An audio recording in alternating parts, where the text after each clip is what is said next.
आज हम बातचीत करने वाले हैं चर्चित कांड ज्योति मौर्य और आलोक मौर्य को लेकर। आपको हम बताना चाहेंगे कि ज्योति मौर्य ने किस तरह से आलोक मौर्य को धोखेबाजी दी है, लड़की करी है।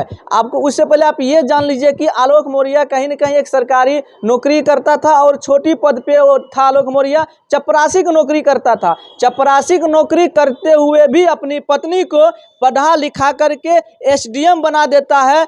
और उसके बाद जो है सो कहीं न कहीं जो है सो एक पति पत्नी के बीच में तनाव उत्पन्न हो जाने के कारण जो है सो ज्योति मौर्य अपने पति को तलाक देने पे उतर जाती है। अब उससे पहले आप ये जान लीजिए कि ज्योति मौर्य को 2 बेटी है, दोनों बेटी जवान है, शादी करने लायक है। उसके बावजूद भी ज्योति मौर्य को किसी और लड़का से प्यार हो जाती है, यानी प्रेम प्रसंग के चक्कर में अपने पहले वाली पति को छोड़ने के लिए उतर जाती है।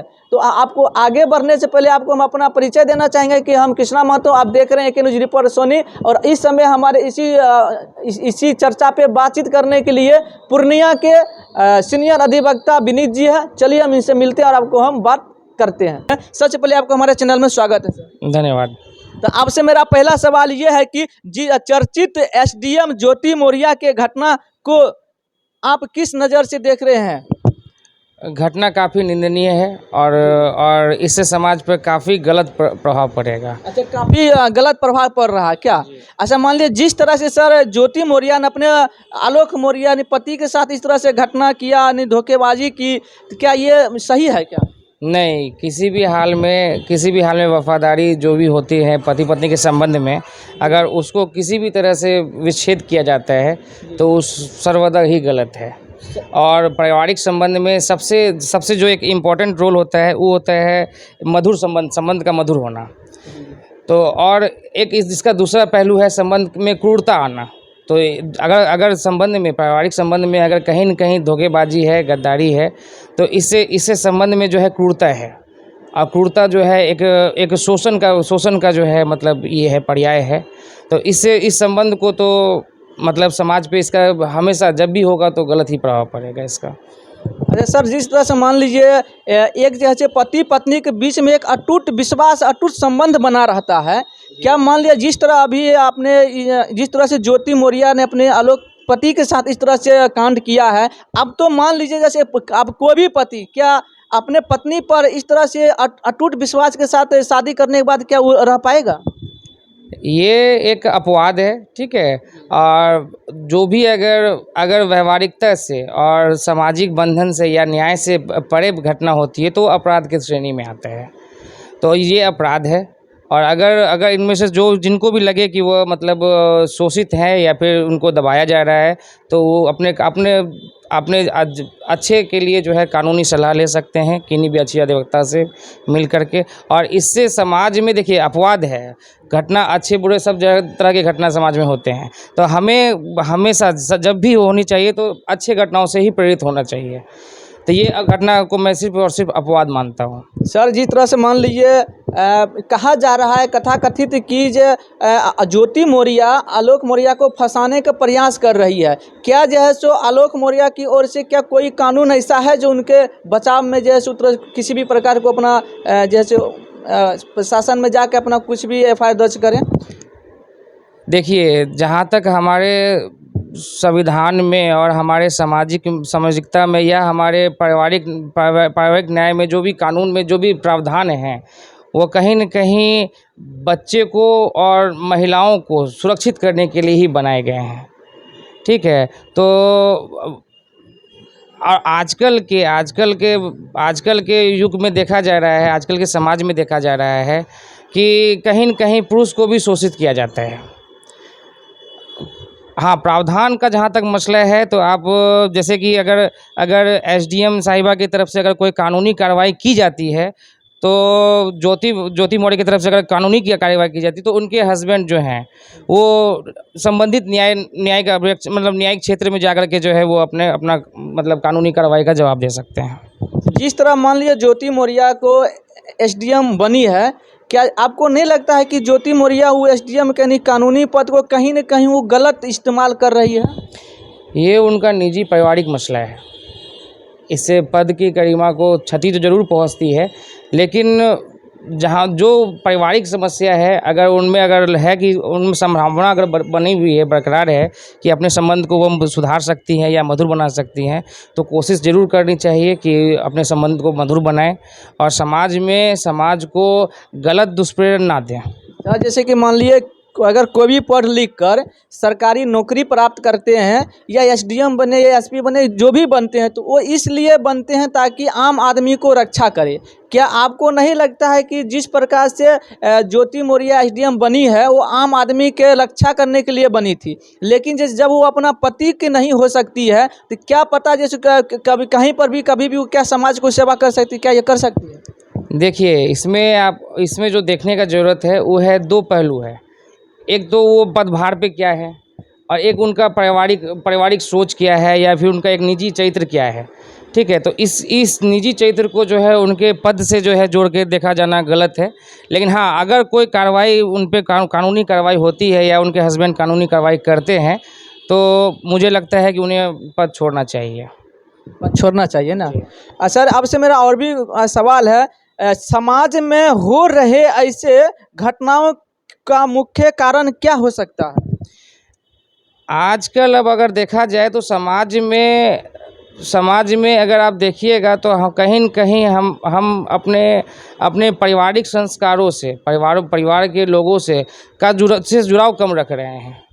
अगर आप देखिएगा तो हम आप जैसे हमारे घरों में पहले रामायण, महाभारत, गीता, ये सब तरह के या फिर कुरान ही समझिए या कुछ भी धार्मिक ग्रंथ हो, तो इसको बढ़ा चढ़ा करके ही बच्चों को बताया जाता था।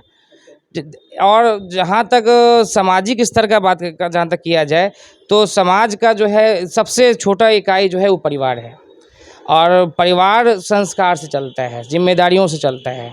तो जहाँ तक अब के हालात में परिवार के संस्कार कम और आजकल जो मोबाइल फ़ोन है, हमारे इंटरनेट हैं, इस सब के गलत इस्तेमाल और दुष्प्रभाव से जो है लोग जो है अपने संस्कारों को भूलते जा रहे हैं और इसका कहीं न कहीं प्रभाव लोग को दिखाई सामने में पड़ जा रहा है। और आजकल एक बात और होती है कि लोग प्रेरित होते हैं गलत घटनाओं से, अच्छे घटनाओं से या फिर मतलब जो घटनाएं समाज में आगे लोगों को आगे लाएं, अग्रसर करें, उस घटनाओं से लोग आजकल प्रेरित कम होते हैं। जैसे अगर आप देखा जाए तो शादी के बाद मैरी कॉम जो है पदक लाई, शादी के बाद ही वो लाई पदक, शादी के बाद भी वो पदक लाई और बढ़िया पद पे काम कर रही हैं। तो इसलिए हम लोगों को कोशिश करना चाहिए कि वैसे महिलाओं से या वैसे सामाजिक घटनाओं से प्रेरित हों जिससे कि सफलता मिले लोगों की ज़िंदगी में सुधार आए और हमें उस घटना को ज़्यादा मतलब तवज्जो नहीं देना चाहिए जिससे कि समाज में विकृति हो। क्या सर, एक ऑडियो भी वायरल हो रही है कि ज्योति मौर्य ने अपने पति को मारने की धमकी जैसे दी थी ऑडियो कॉलिंग से, जो भी काफ़ी वायरल हो रहा है तेज़ी से पूरे भारत में। इसके बारे में क्या कहना चाहते हैं? क्या ज्योति मौर्य को उनके अपने पत्नी को मरवाने की साजिश क्या कर रही है, क्या सही है गलत है?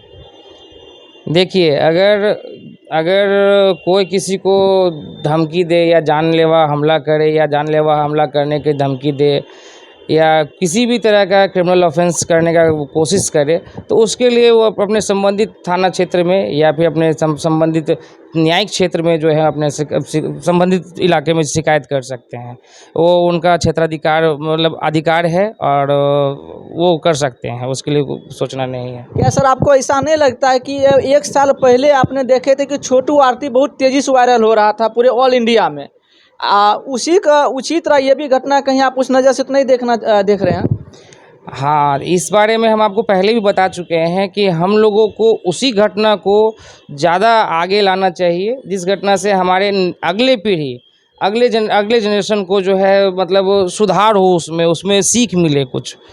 वैसे घटना को हम लोगों को कभी भी आगे नहीं लाना चाहिए या फिर उसको प्रश्रय नहीं देना चाहिए जिससे कि हम एक बौद्धिक क्षमता जो होती है लोगों की वो संकीर्ण हो या सोचने का स्तर गिर जाए। तो इस तरह की जो भी घटनाएं हैं कहीं न कहीं जो है समाज में इनका गलत असर पड़ेगा और इसे फैलाना भी नहीं चाहिए क्योंकि ये किसी न किसी का निजी पारिवारिक मसला है। अगर कोई किसी के साथ रहना चाहता है या नहीं रहना चाहता है तो ये उनका निजी संबंध है। तो हम लोगों को चाहिए कि इस मसले को जो है एक निजता रखते हुए उस पे बात करनी चाहिए। अच्छा सर, जैसे कि मान लीजिए ये ज्योति मौर्य उत्तर प्रदेश की रहने वाली है जी। जिस प्रकार आप मान लीजिए वो एसडीएम के पद पे है ही, और ये जितना तेज़ी से वायरल हो रहा है सर, इसके बारे में आप देखें तो कहीं ना कहीं ये गलती हो रहा है। क्या इस मामले पर क्या सरकार को संज्ञान नहीं लेना चाहिए? देखिए, सरकार का अपना फ़र्ज़ है और कानून का अपना पहलू है। तो जो कानून के पहलू में उनको काम होना चाहिए या करना चाहिए, या उनके अगर पति अगर कंप्लेंट दर्ज कराते हैं कहीं पर, ठीक है, अगर कोई कार्रवाई चाहते हैं तो फिर कार्रवाई होनी चाहिए। जी।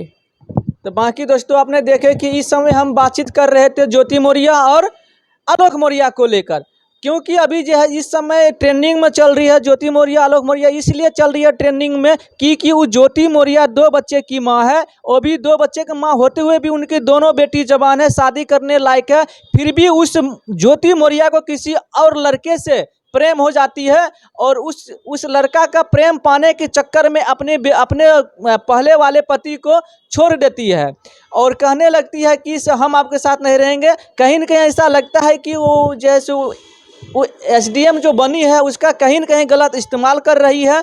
इस तरह से हमारे समाज में नहीं होना चाहिए, और इस तरह की घटना होती है तो हमारे समाज में कहीं न कहीं एक गंदा मैसेज जाता है, और आने वाले जनरेशन को कहीं न कहीं ये प्रभावशाली करता है। क्योंकि इस समय आप देखते होंगे कि सोशल मीडिया का ज़माना है, डिजिटल का ज़माना है। आज के समय में बच्चे 10 साल के होते नहीं हैं कि उनके हाथ में एक स्मार्ट मोबाइल चला जाता है, और उस स्मार्ट मोबाइल में चलाते चलाते ना जाने क्या क्या आ जाते हैं। उस चलाने वाले ही समझ सकते हैं, क्योंकि आप लोग भी चलाते हैं तो समझ ही सकते हैं।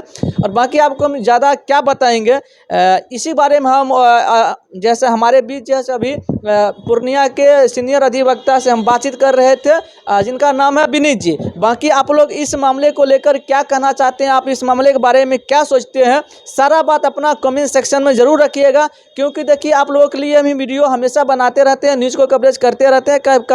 कभी हम लोग को रिक्स भी करना पड़ता है, हम लोग को जान का भी बाजी लगा के आप लोगों के लिए हम न्यूज़ हमेशा बनाते रहते हैं। बाकी आप लोग क्या सोचते हैं, सारा बात कमेंट सेक्शन में रखिएगा। पेज पे पहली बार है फॉलो कीजिएगा, चैनल पे पहली बार है सब्सक्राइब कीजिएगा। जय हिंद, जय भारत।